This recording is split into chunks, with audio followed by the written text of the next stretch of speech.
celebrating 10 years of great radio, over 500 episodes, and over 500 hours of radio content. Thank you.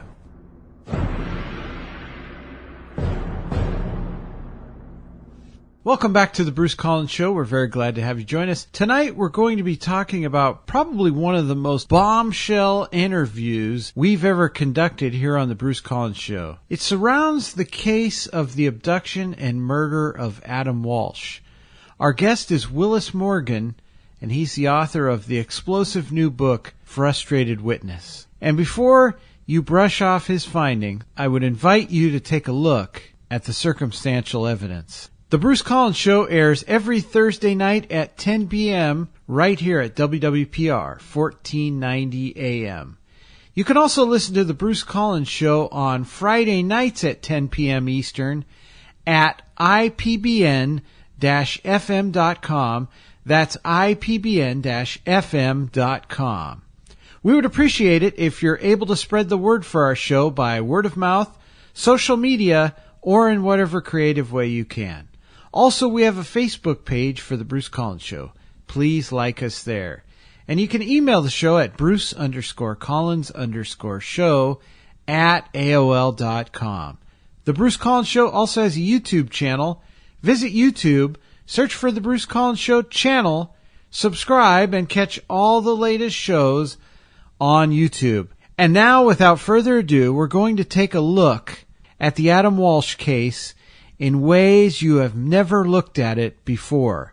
Our guest, Willis Morgan, author of Frustrated Witness, joins us in a moment.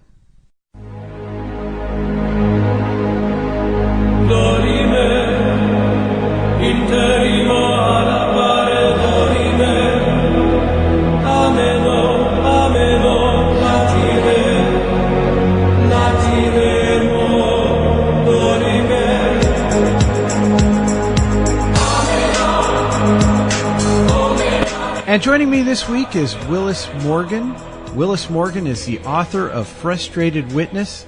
This book deals with a first-hand account into a very famous and tragic abduction and murder in American history. We are talking about the murder of Adam Walsh.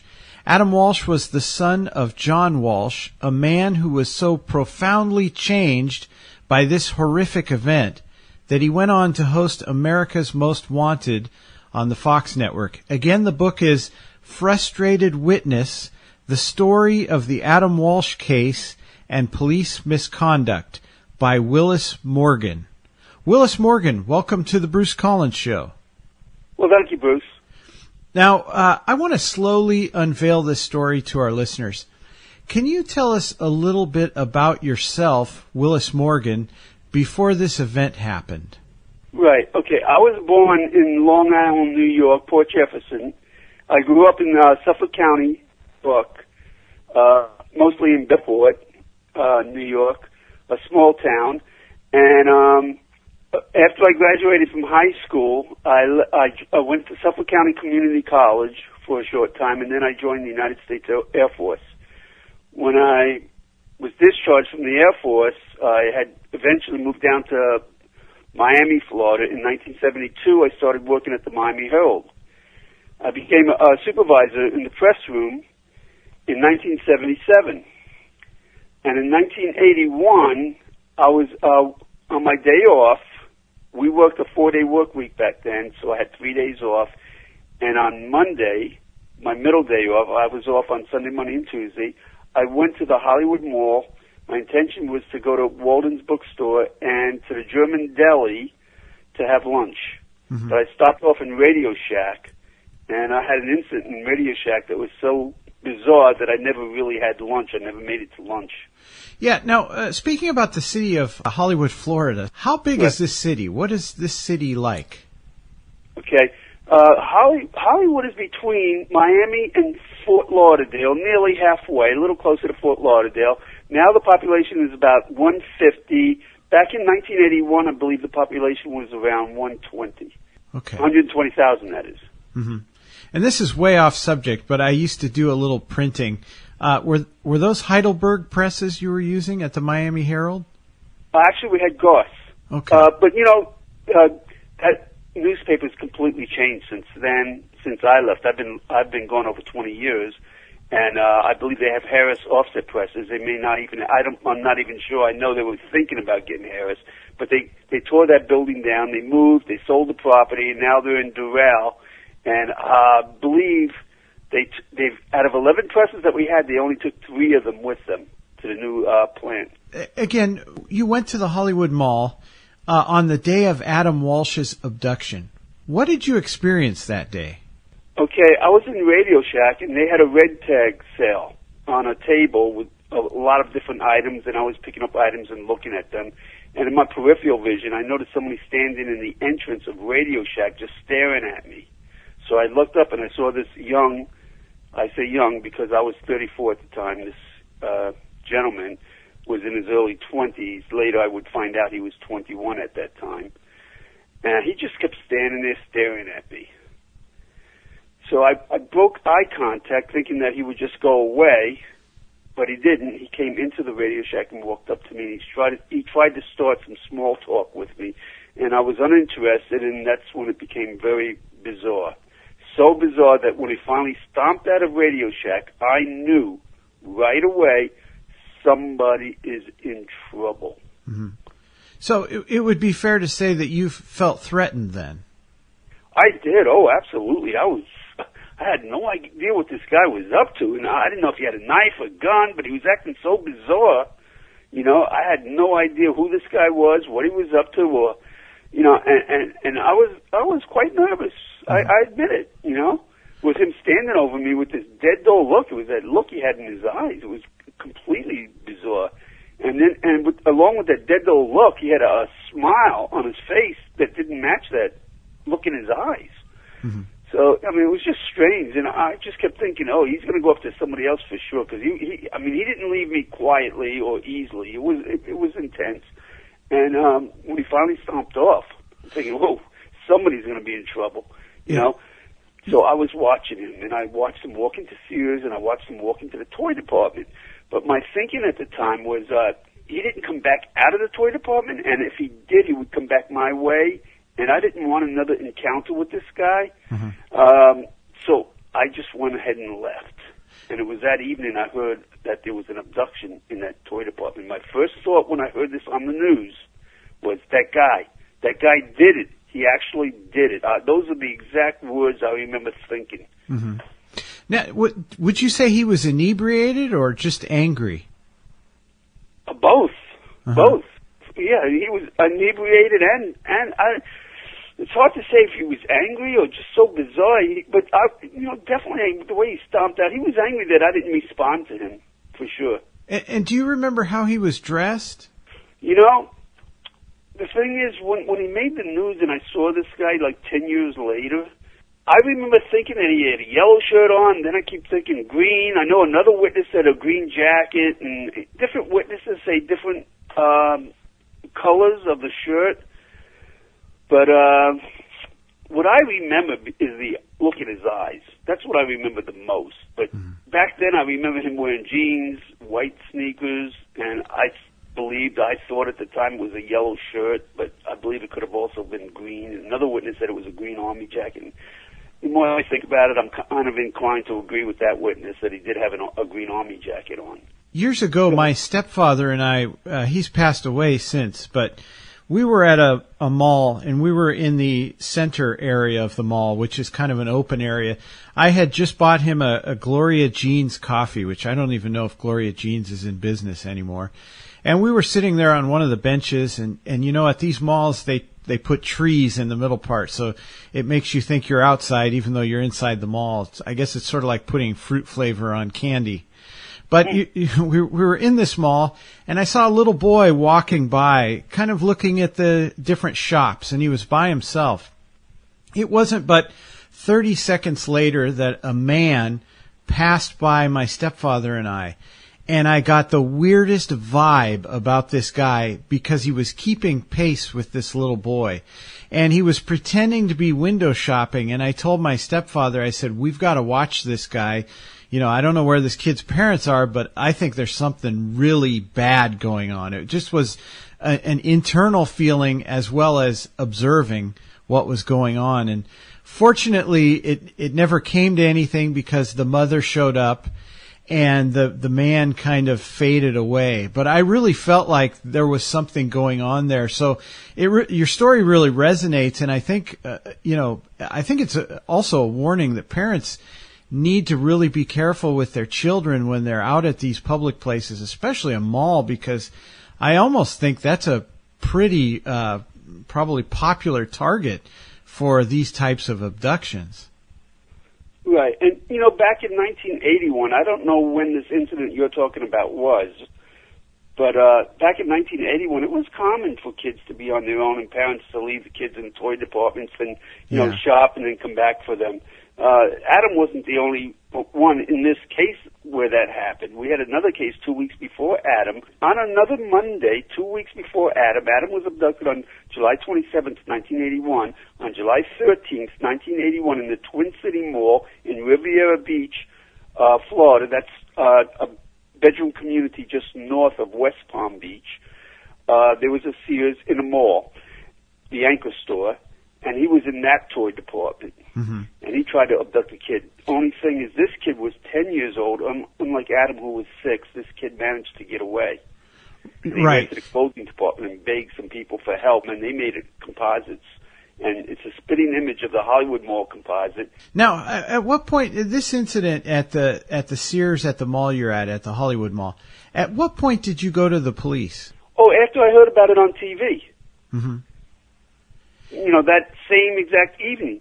The next day I didn't go, it was the day after that.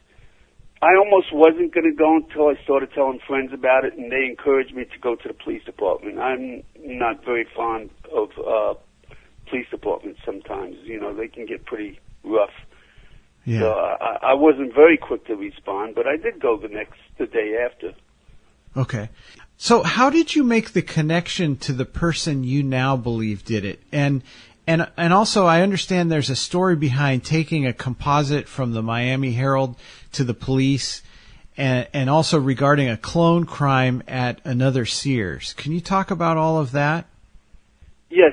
That incident I mentioned earlier was one of about 4 other incidents besides Adam where another child was an attempted abduction occurred. And that Twin City Mall is just one of them. And that was, like I said, July 13th, 1981. And 10 years after that incident, when I was at work, an article came out in the paper. And there was a mugshot of this guy that was captured and a story about his arrest. And when I looked at that mugshot, I knew immediately that was the guy. That was the guy I saw in the mall that I encountered. So I called the Miami Herald library up, working for a newspaper. We have our own library. And I asked them for the mugshot from 1981 of the Adam Walsh case. And they sent it to me in my in-house mailbox. I took that mugshot that read in the paper along with the composite from the library back to the Hollywood Police Department the very next day. Mm-hmm.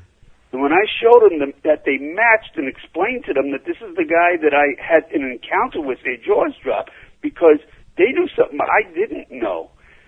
I had the wrong composite. I didn't have the composite from the Hollywood Mall. I had the one from the Twin City Mall. And they knew, that's when I believe, in my opinion, that's when they knew how miserably they really messed up. More miserably than John Walsh or anyone else realizes. And that's when I believe all the Otis 2 evidence disappeared. Mm-hmm. Because that's the fact, that's on record, they admit it. The evidence from the evidence room all disappeared. And that's when I believe their cover-up started. And they started dismissing witnesses, other witnesses that were calling in. Not only me, but others too.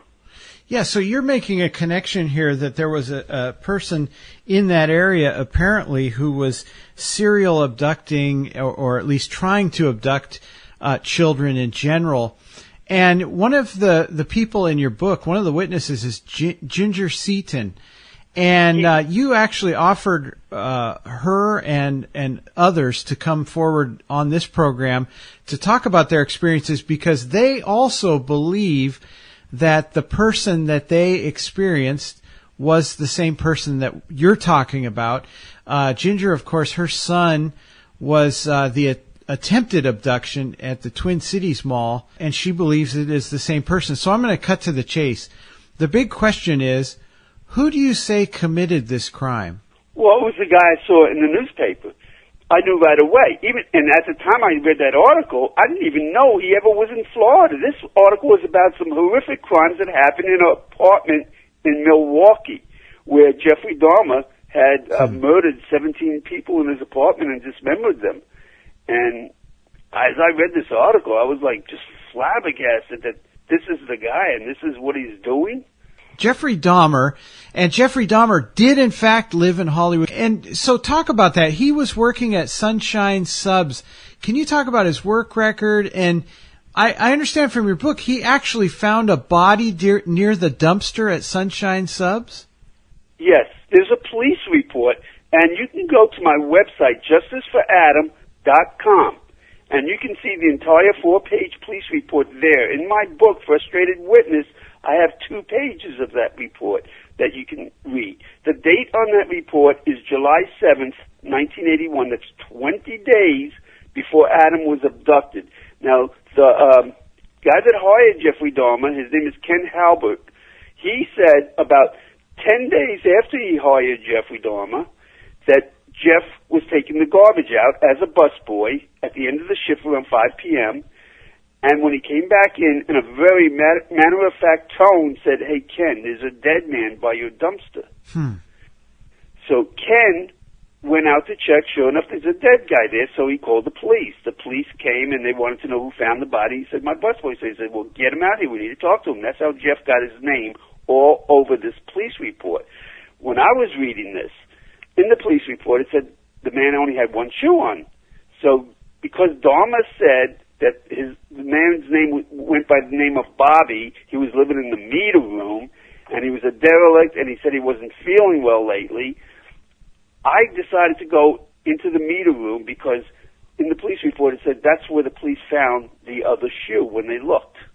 And when I went into that meter room, I mean, I got goosebumps. I knew right away because I knew from 1991 when Dahmer was captured and I saw that mugshot that this was the guy. There was no doubt this was the guy. But I just had no idea where he could have brought Adam. And then I knew. I said, this has to be the spot. And eventually ABC Primetime did a TV show about it that aired August 13th in 2007. And they hired a crime scene expert to go in there with blue luminol lighting. And she found blood spatter on a back wall that she describes as being indicative of a high-velocity homicidal pattern. And she describes how the homicide had to have occurred and tested it with a field kit to be positive for blood and took samples. Only problem was because of the humidity in Florida and the time and the lime in the mortared wall, it was impossible to get DNA from that. But there was definitely blood spatter. It didn't belong to that derelict named Bobby because he had no blood on him. Otherwise, they would have looked further into this and not dismissed his death as a natural cause of death. Now, you're mentioning all kinds of interesting evidence and also eyewitness reports, and it's all stacking up. And in your book, Frustrated Witness, you build a really good case that it was Jeffrey Dahmer that abducted and murdered Adam Walsh. The Hollywood, Florida Police Department, however, say it was Otis Toole. Talk about Otis Toole. Who was he, and why do you believe he was innocent? Okay, back in the 80s, it was common for inmates to confess to crimes because they would get coffee, donuts, they would go into meeting rooms and talk about whatever they were confessing to, and they would get field trips and all kinds of advantages just to confess to something. And most of these inmates were never getting out, so it didn't matter if they confessed to anything. And Otis was just one of them. He confessed to hundreds of crimes. and eventually was dismissed, every single one of them, because the timelines were all clashing, including the Adam Walsh timeline. Because that first incident I told you about on July 13th, he wasn't even in the state of Florida. So if you believe the witnesses, the composites they made, and their statements that it was Jeffrey Dahmer that was at that mall, and that matches everything from the Hollywood Mall, then that automatically eliminates Otis Toole. Yeah. And that's only one incident that eliminates him. Because, it's on record that he was in Newport News, Virginia, in a hospital for depression on that date.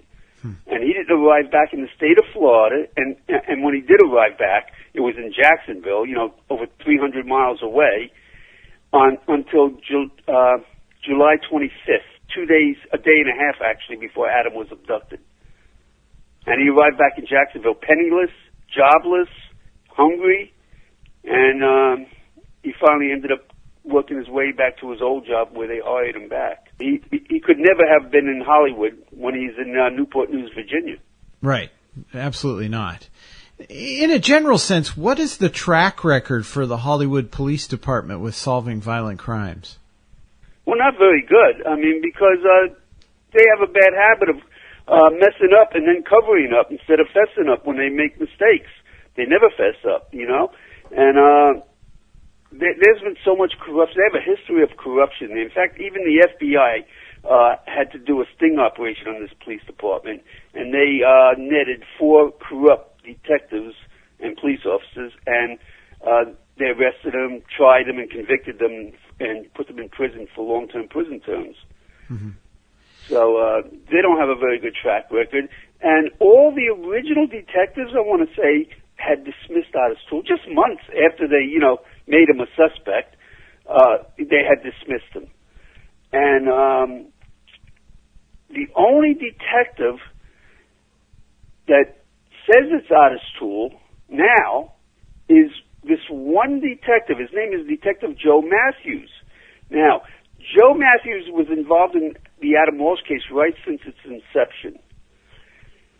And then he heard John Walsh became host of the TV show America's Most Wanted, so he called him, befriended him, and John ended up hiring this detective on the TV show as the lead investigator on America's Most Wanted. A lot of people don't realize he had one of these bumbling, stumbling detectives right in his midst for years, feeding him misinformation about his own son's abduction. Yeah. And yet, John Walsh must have had some question about who murdered his son, because you have a letter with America's Most Wanted letterhead stationery where he's written asking about any connection between his son's murder and Jeffrey Dahmer. Well, Jeffrey Dahmer's own father called America's Most Wanted and told John he thinks his own son murdered Adam. Because he knew that he was down here in Florida. He made the connection right away. And John believed it was Jeffrey Dahmer when Lionel, Jeffrey Dahmer's father, told him that. And in fact, he was so sure he asked the state attorney's office to write a letter stating that Florida would not seek the death penalty if presented with that letter. It took 13 months for him to go up there because he kept making one excuse after another. He did not want to go up there. But finally, after running out of excuses with his back to the wall, because his last excuse was that the Hollywood Police Department just doesn't have that kind of money for that kind of a trip, John said, listen, I'm making pretty good money on TV. I'll pay for the trip. So he had no choice. He had to go up there, and he did. He interviewed Jeffrey Dahmer, and he came back and dismissed him. But that was a recorded interview. I have the transcripts. Nowhere in that interview does he present Jeffrey Dahmer with the letter on the concession of the death penalty, as John Walsh had asked him to. Yeah. It was likely because he was afraid Dahmer would have confessed. He did not want him to confess. Another interesting part of your book is you actually go through some of Jeffrey Dahmer's history, and you interviewed Billy Capshaw, and I think he's an important character because he knew Jeffrey Dahmer before Dahmer moved to Hollywood, and Your book points out the fact that Dahmer during that time was already sadistic and an evil person. What did Billy Capshaw tell you about his experiences with Jeffrey Dahmer?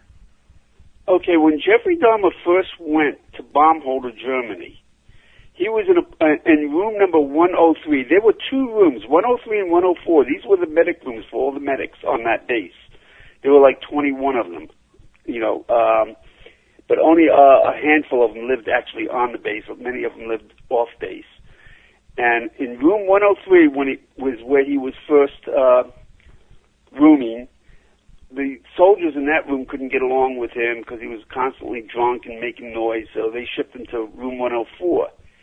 And Billy went, after he was already in 104, Billy went to Baumholder, Germany, and they told him, they brought him to his new room, which was 104, and they introduced him to Jeff, said, this is going to be your new roommate, and he's going to show you the ropes. Well, Dahmer began abusing Billy. Billy was only 17 years old, young, Dahmer was 20 years old at the time, and a little taller, a little heavier than Billy, and he took advantage of Billy. Billy's on 100% disability. I don't want to get into the details too much. That's for Billy to talk about. Sure. And talk a little bit about some of the witnesses you have in your book and what they experienced in seeing who they believed was Dahmer at the Hollywood Mall. Right. There are so many witnesses. We could be on here for 2 hours talking about it. We have a Yankee Stadium full of witnesses. I tracked them all down, but I can just tell you a couple of them because of the time constraints. I'd like to talk about Mia Taylor. Mia Taylor was 10 years old. She went to the Hollywood Mall with her mother, her two older brothers, and her younger brother Joel, who was 9 years old, 1 year younger than she was. Well, while her two older brothers and her mother were shopping, Joel and Mia wandered over to the toy department. This was on Sunday, July 26th, the day before Adam was abducted. There was a guy, a disheveled guy in the toy department that was trying to start some small talk with her brother Joel, asking him if he knew how to play a ball in a hole in a ball game or something. And she got so spooked, she fled, and her mother showed up, and she ran to her mother, and the guy fled. And on the way out, she saw this disheveled man standing next to a blue van.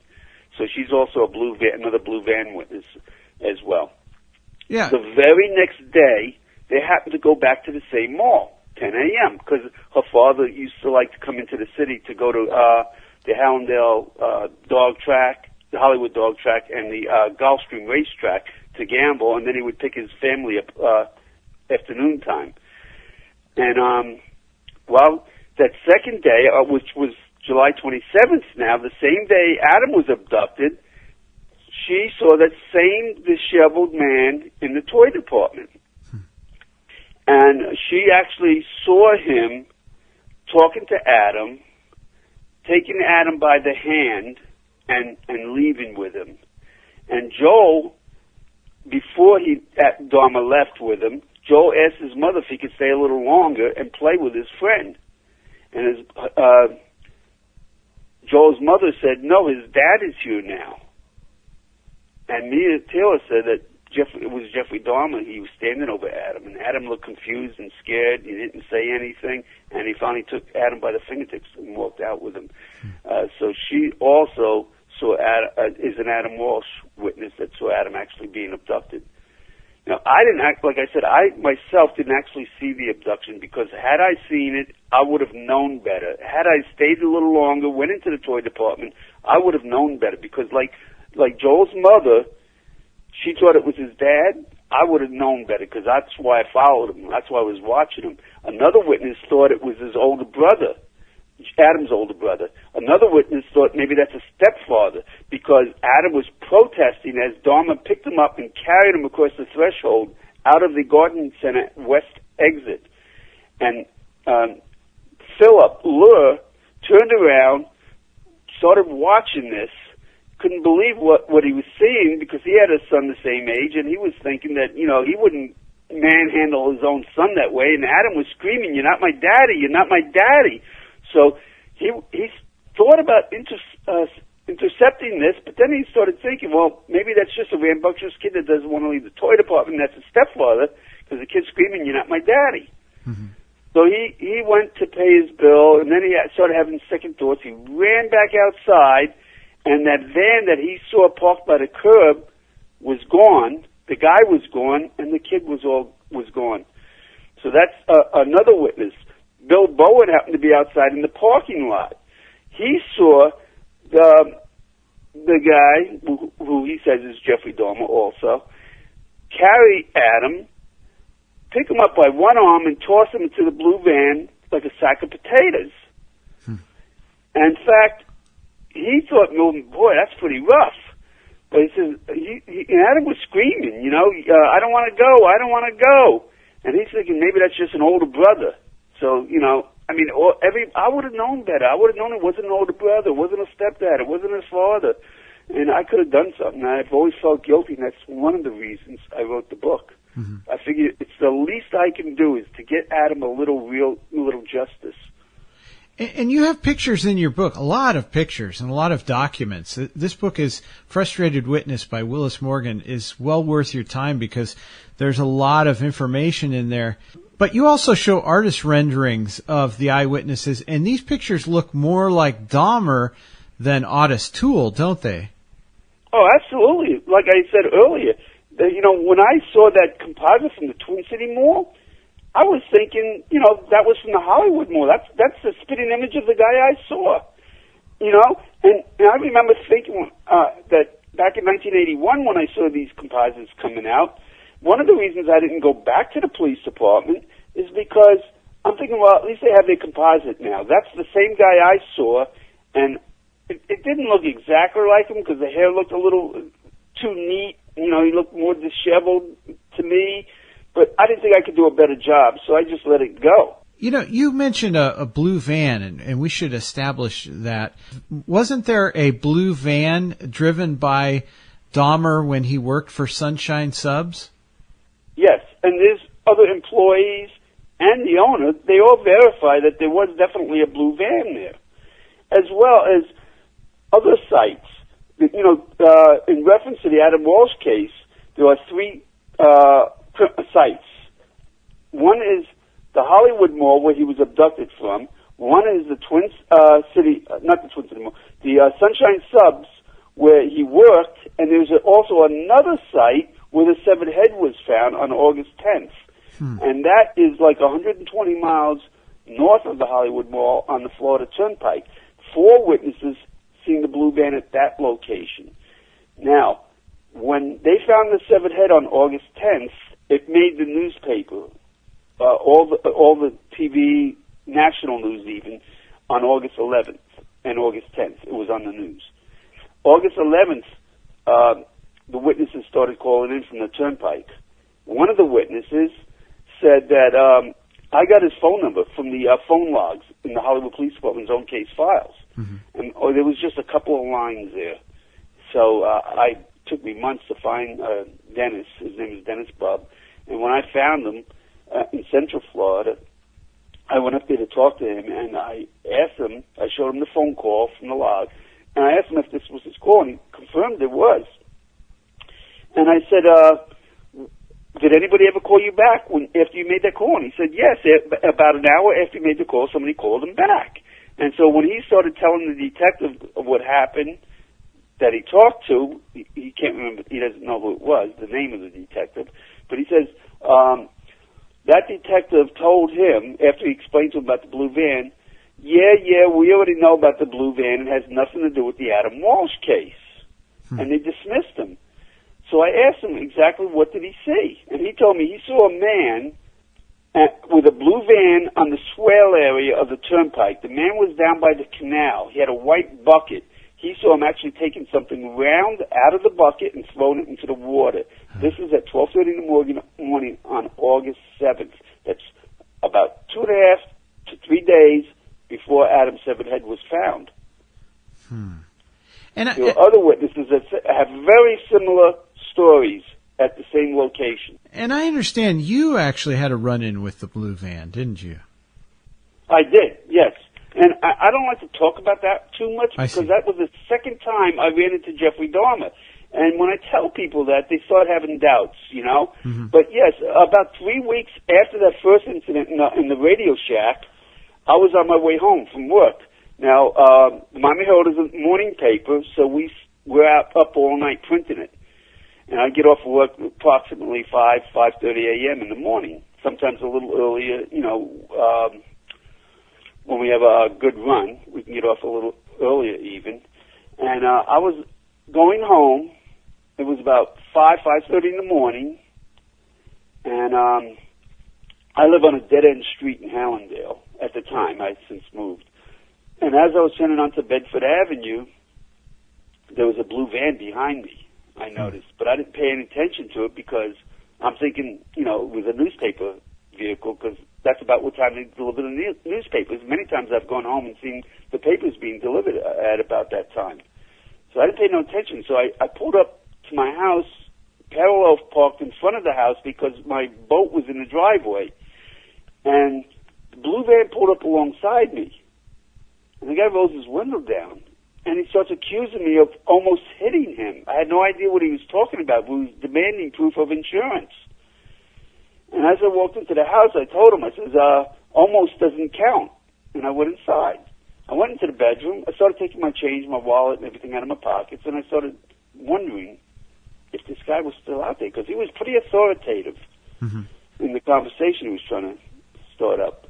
And as I walked in my house, too, he changed his narrative of the conversation. He, you know, all of a sudden he got polite, and he starts asking, are you single? And I just went inside. And that's what made me start wondering, is this guy still out there? So I went back to the kitchen to look out the window, and I saw he got out of the van. And he's sitting on the hood of my neighbor's car, just staring at my car in my house. Just sitting there staring at it. So I went back into the bedroom. I got my .38. I got my Beretta, put the Beretta in my pocket, took the .38, and went outside. I wanted to confront him and ask him what his problem was, but he was gone. He was gone, and that's when it hit me. That was the guy from the mall. Mm-hmm. This was 3 weeks later. It took me a while to catch on, to realize it, for it to sink in. That's the last thing I expected, to run into this guy again. You know, and so I actually went after, but he was gone. I don't know where he went, but he disappeared. Did a real good job of disappearing into the streets of Hallandale somewhere. And I've never seen him again after that. You know, when you consider the fact that Dahmer went on a murder spree in Milwaukee, it's inconceivable to me that he would have been in Hollywood, Florida, and not have killed someone. And like you in your book have established that he was sadistic before he came to Hollywood. But the police have never pinned him for any murder in Hollywood, have they? No. But, you know, my book makes it pretty clear if you read the book. There's more than enough. You know, if any attorney, any prosecutor would love to have the information that's in my book, he would get convicted in a heartbeat with the information and all the witnesses. Yeah. You know, and there's plenty of cases where there's been convictions without DNA.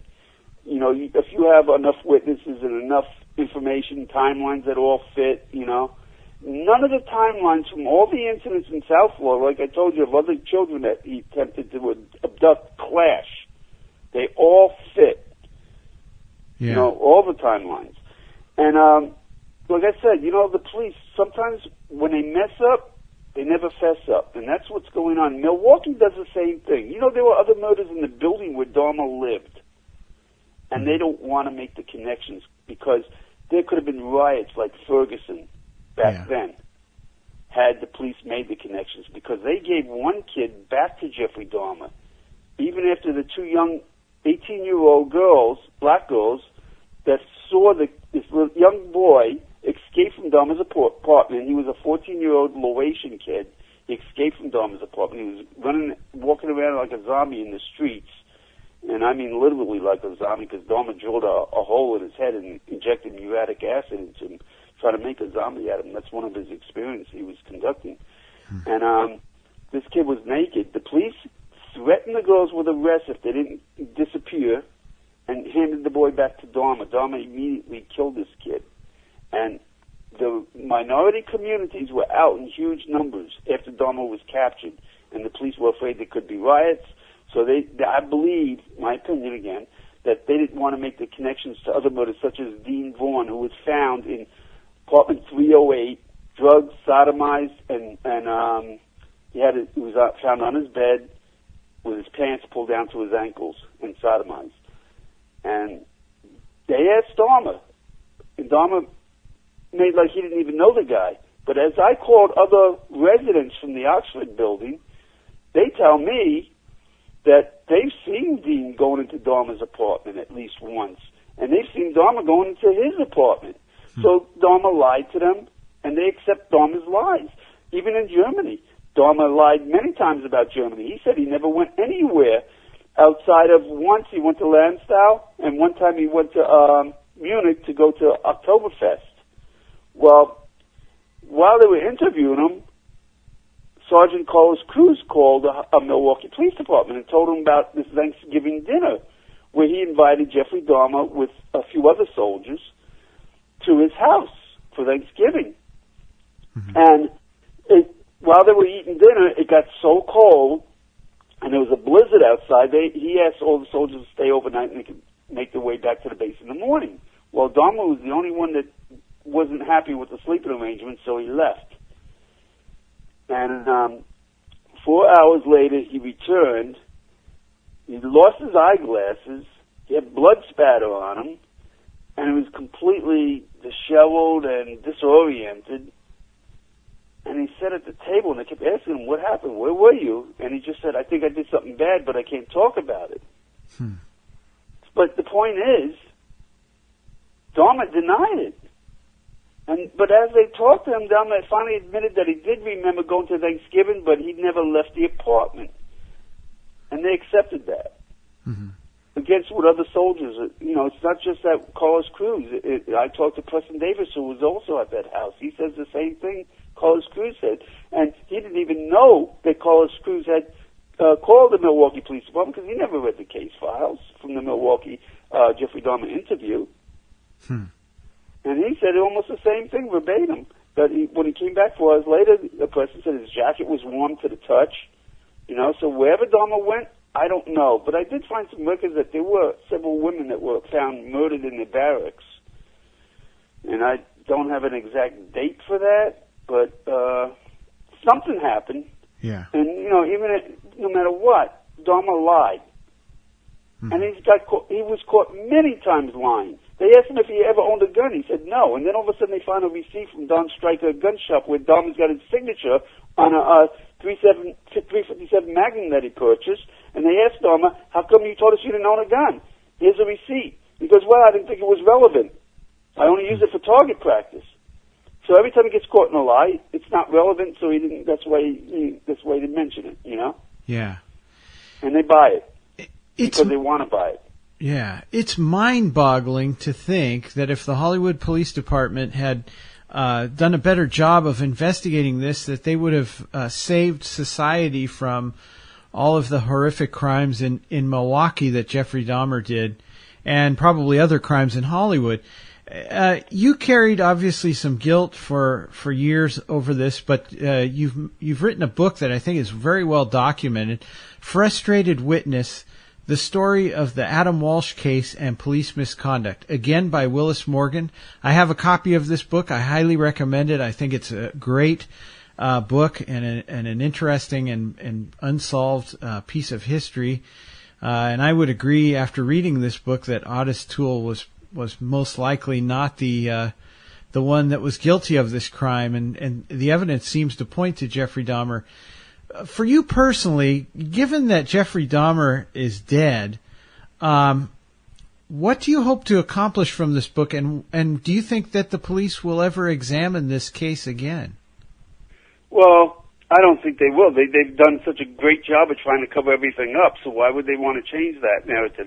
Mm-hmm. What I'm going to do eventually, and I hope, is to force this to a grand jury, to get this in a court, somewhere where we can get away from the political expediency, away from the judges, because I have filed lawsuits against them in the past, the Hollywood Police Department and Detective Joe Matthews. They tossed my lawsuit out, and that's one of the reasons I wrote the book. This is my appeal. I'm appealing the case to the court of public opinion because I know, as you said in your opinion of my book, that I will win in the court of public opinion, and I'm certain of that. Mm-hmm. Again, the book is Frustrated Witness by Willis Morgan. Now, you also have a website based on this book. So before you go, can you tell us what people can find at your website, frustratedwitness.com? Okay, yes. Now, actually, I have two websites. I have one, frustratedwitness.com, is about the book. And you can read my bio and different things on there. In fact, we're working on it right now as we're speaking, adding more things to it, some of my interviews. Maybe I'll even put this interview on there. And other things. I have book reviews and a book video trailer on there you can watch. So I have a lot of links there. And on the other website called justiceforadam.com, that's where I have all the case files. These are the case files that the Hollywood Police Department was sued over by 1995 by another reporter, Jay Greeland, and they fought tooth and nail not to have these files released to the public. But now I got a hold of them. I put them all on this website so now everybody can read them. They can view them. And in my book, Frustrated Witness, I constantly reference where I get the information from. I tell you what file to go to, what page to go to, everything. So this is why I have to have the case files where people can view them themselves. Also, I have a Facebook page called Frustrated Witness. If anyone would like to get more information, they can go to my Facebook page. I have a lot of posts I put on the Facebook page. So you get a lot more information from just those three places right there. But I also have a Twitter account, LinkedIn, and different other sites that I have accounts with, Goodreads. Excellent. JusticeForAdam.com, FrustratedWitness.com, and there's also a Frustrated Witness Facebook page, and the book is excellent, Frustrated Witness, The Story of the Adam Walsh Case and Police Misconduct by Willis Morgan. Willis Morgan, thank you so much for joining us this week. Well, thank you, Bruce.